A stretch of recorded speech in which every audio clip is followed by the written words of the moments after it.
ஒரு அழகான காட்டுல ஒரு காட்டு யானை வாழ்ந்து வந்துச்சு.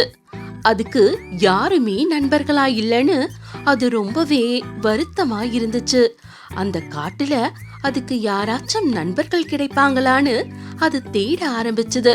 அப்படி அது போய்கிட்டே இருக்கும்போது ஒரு மரத்து மேல ஒரு குரங்கு இருக்கிறத பாத்துச்சு.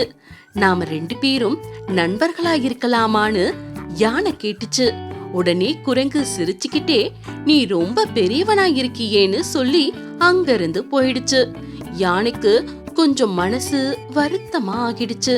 அது மெதுவா அங்கிருந்து நடந்து கொஞ்ச தூரம் போச்சு. ஒரு பொந்துக்குள்ள ஒரு சின்ன முயலை பார்த்து நாம 2 பேரும் சேர்ந்து விளையாடலாமான்னு ஆசையா கேட்டுச்சு. முயல் பயந்து வேகமா அதோட பொந்துக்குள்ள போய் ஒளிஞ்சுக்குச்சு. உள்ள இருந்து சொல்லுச்சு, நீ என்ன விளையாடும் போது மிதிச்சிடுவியேன்னு. எனக்கு பயமா இருக்குன்னு அது சொல்லுச்சு. யானை ஒரு பெருமூச்சு விட்டுட்டு மறுபடியும் நடக்க ஆரம்பிச்சது. அதுக்கப்புறம் ஒரு குளத்துக்கு பக்கத்துல இருந்த ஒரு தவளை கிட்ட போச்சு. நீ என் கூட நண்பனா இருக்கியான்னு கேட்டுச்சு. உடனே தவளை கோவமா உன் கூடலாம் என்னால நண்பனா இருக்க முடியாதுன்னு சொல்லிடுச்சு. யானை மறுபடியும் அங்கிருந்து நடக்க ஆரம்பிச்சது. அதுக்கப்புறம் ஒரு நரி மரத்துக்கு கீழே படுத்துக்கிட்டு இருந்தத அது கவனிச்சுது.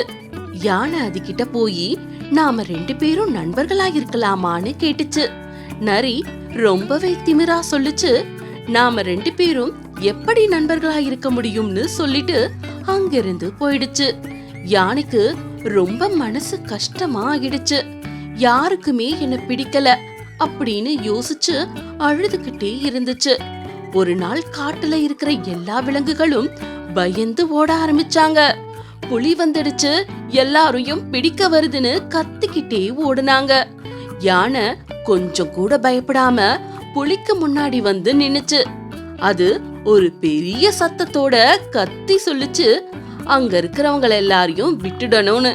உனக்கு தைரியம் இருந்தா என் கூட சண்டை போடுன்னு அந்த புலிகிட்ட யானை சொல்லுச்சு.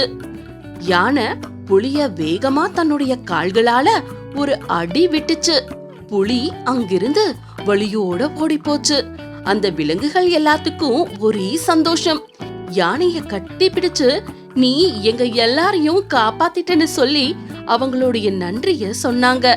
அந்த நாள்ல இருந்து யானையும் மற்ற எல்லா விலங்குகளும் நல்ல நட்போட இருந்து வந்தாங்க. அவங்க எல்லாரும் நல்ல நண்பர்களா இருந்தாங்க. அதனால குழந்தைகளா, நீங்களும் ஒருத்தருடைய தோற்றத்தை வச்சு எப்போதுமே யாரையும் எடை போடக்கூடாது. உண்மையான நண்பர்களா இருக்க உடல் எடையோ நிறமோ அவசியம் இல்ல. மற்றவர்களுக்கு உதவணுங்கிற நல்ல குணம் இருந்தாலே உங்களால எல்லாரையும் அன்பால ஜெயிக்க முடியும். அடுத்த கதையில பார்க்கலாம் குட்டீஸ்.